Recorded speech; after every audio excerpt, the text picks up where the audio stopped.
이번 이야기는 다소 불쾌할 수 있으니 마음을 진정하고 끝까지 읽어주시기 바랍니다. 전 세계인이 사용하는 커뮤니티에 한 장의 사진이 올라왔습니다. 이 사진은 브라질의 상징이자 가장 유명한 리우 예수상이었습니다. 한국과 브라질 양국의 수교를 기념하기 위해 브라질은 예수상에게 한국의 전통 의상인 한복을 입혔습니다. 브라질 리우에서 다른 나라의 전통 옷을 예수상에 입힌 것은 역사상 처음 있는 일이었습니다. 하지만 이 사진이 게시되자마자 그다지 평화롭지 않은 반응들이 이어졌습니다. 한 남성이 영어로 이런 댓글을 남겼습니다. 아무래도 이거 한복이 아니라 한푸인 것 같아. 그리고 그는 한푸에 대해 길게 설명했습니다. 문제는 그 이후로 아무도 그의 글에 신경 쓰지 않았다는 것입니다. 저도 이 사람이 누군지 궁금해서 찾아봤는데 역시나 중국인이었습니다. 현재 중국에서는 한복 지우기와 한푸 알리기 운동을 곳곳에서 벌이고 있습니다. 어느 자칭 중국인 한푸 전문가가 쓴 글이 중국에서 큰 지지를 얻고 있었는데 이 글은 영어로 쓰여 외국인들을 대상으로 배포된 것으로 보였습니다.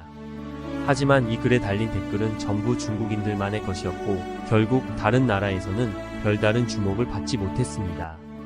그럼에도 불구하고 중국인들은 좋아요를 눌러서 이 글을 상단에 위치시켰습니다.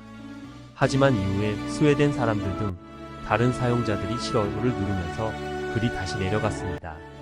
정작 한국은 이 사건에 대해 잘 모르고 있지만 해외에서는 이 글을 두고 사람들이 싸우고 있습니다. 여러분의 소중한 좋아요, 클릭을 받으면서 바로 시작하겠습니다. 좋아요 눌러주세요.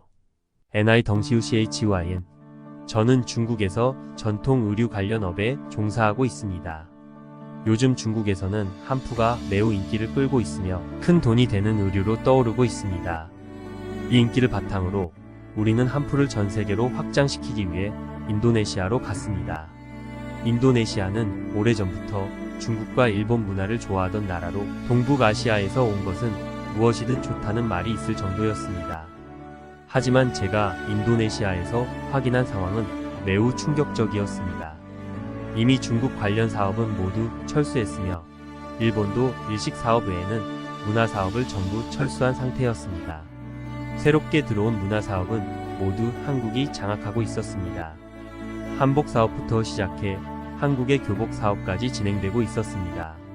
한국식 교복은 실제로 인도네시아 여성들이 죽기 전에 꼭 한번 입어보고 싶은 복장으로 알려졌습니다.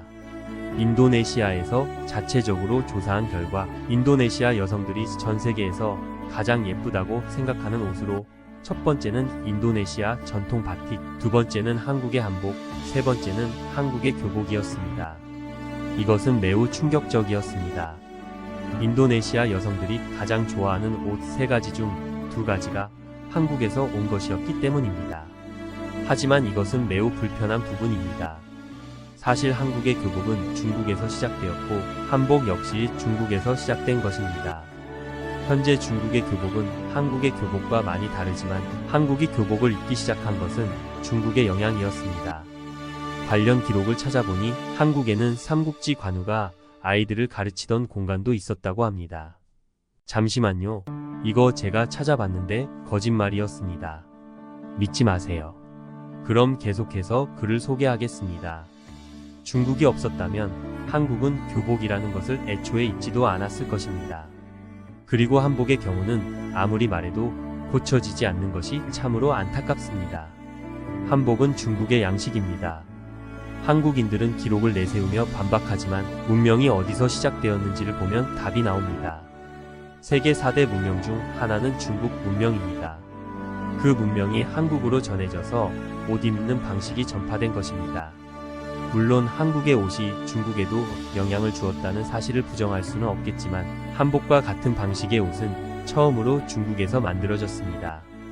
현재 중국이 가장 큰 피해를 보고 있는 것은 한국의 교복 산업입니다. 한국은 고등학생들이 나오는 로맨스 드라마를 전 세계에 뿌리면서 전 세계 여성들에게 교복에 대한 환상을 심어주고 있습니다. 그들은 교복을 입고 놀이공원에 가는 한국의 문화를 동경하며 교복 자체를 신성하게 여깁니다. 이제 교복을 보면 모든 국가 사람들이 한국을 떠올립니다. 하지만 조금만 조사해보면 한국인들은 매우 괴랄한 인간들이라는 것을 알 수 있습니다. 사실 한국인들은 교복을 입지 않습니다. 한국과 같은 후진국들은 원래 교복을 잘 입지 않습니다. 한국의 부자들이 다니는 일부 사립학교들이 교복을 입지만 교복은 매우 비싸고 한국인들은 교복에 돈을 들일 수 없기 때문에 실생활에서는 교복을 입지 않습니다. 학교에서 교복을 입으라는 규정도 없습니다. 그럼에도 불구하고 한국인들이 고등학생들이 나오는 드라마에 계속 교복을 등장시키는 이유는 바로 돈 때문입니다. 현재 전 세계적으로 교복 판매 사업이 흥하고 있으며 그들은 교복을 입고 사진을 찍고 틱톡에서 춤도 춥니다. 어느 미국인의 인터뷰에서 그는 이렇게 말했습니다. 교복을 입으면 마치 내가 한국의 고등학생이 된 것만 같다. 미국인들은 자신들이 한국에서 태어났으면 좋았을 것이라는 환상을 가지고 있으며 한국의 고등학교를 다녔으면 좋았을 것이라고 생각합니다. 정말 무식하기 짝이 없습니다. 사실 한국의 고등학교 모습과 드라마 속 모습은 완전히 다릅니다. 한국과 같은 후진국들의 특징은 선진국이 되기 위해 발악을 한다는 점입니다. 아이들에게 과도한 교육을 시키다 보니 한국은 전 세계에서 교육열이 가장 높은 국가가 되었습니다. 그런데 교육열이 높은 국가는 선진국이라는 사실을 알고 있습니까? 하지만 한국의 경우는 예외입니다. 한국은 선진국이라서 교육열이 높은 것이 아닙니다. 만약 한국이 선진국이라서 교육열이 높은 것이라면 한국의 유학생 비율도 높아야 합니다. 하지만 한국에서 외국으로 유학을 가는 사람들은 중국에 비해 1000분의 1 수준에 불과합니다. 한국인들은 돈을 많이 벌지 못하고 힘들게 살기 때문에 그 처지를 벗어나기 위해 아이들에게 공부를 시키는 것입니다.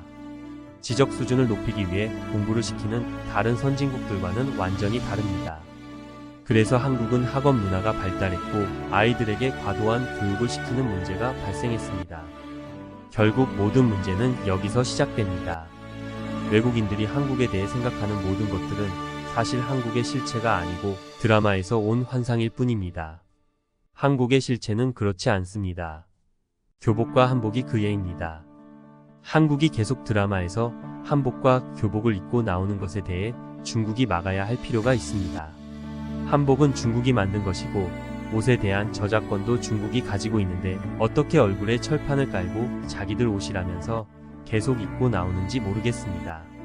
앞으로 한국의 뉴진스나 방탄소년단 같은 사람들이 중국 신년 행사에서 한복을 입고 나올 때 그들이 이 옷은 중국의 한푸라는 것을 알려줬으면 좋겠습니다.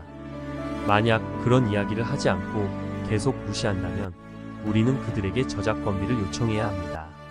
우리는 항상 한국만 좋은 일을 계속해줬습니다.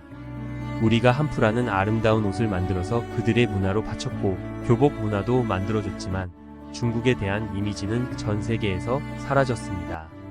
하물며 일본도 교복의 이미지가 있습니다. 한국 교복과는 느낌이 많이 다르지만 전 세계 사람들이 일본 교복의 이미지도 정확하게 알고 있습니다. 하지만 중국만 그것을 알리지 못했습니다. 그 점이 매우 분합니다. 일본의 교복도 사실 중국의 영향이었는데 말입니다. 앞으로 우리는 한복과 교복을 영상 매체에서 활용하는 것에 대한 저작권비를 받아야 합니다. 많이 받을 필요도 없습니다. 그들이 적게라도 지불하게 만들어서 전 세계 사람들이 한국이 한복을 입을 때마다 중국의 허락을 받고 있다는 것을 알려야 합니다. 이 글을 읽으면서 중국이 저작권을 언급하는 부분에서 저는 정말 웃음을 참을 수 없었습니다. 중국은 한국 드라마를 불법으로 시청하면서 저작권을 무시하잖아요. 그리고 애초에 한복은 한국의 전통 의상인데 한풀을 입을 때 오히려 한국이 저작권비를 받아야 하는 것 아닌가요? 중국의 글을 볼 때마다 참 재미있습니다. 하지만 중국이 아무리 저런 글을 쓴다고 해도 정말 아무도 신경 쓰지 않습니다. 뭔가 보다 보면 참 안타깝기도 하죠. 유익하게 보셨다면 구독 부탁드립니다. 지금까지 뉴스포베의 기자였습니다.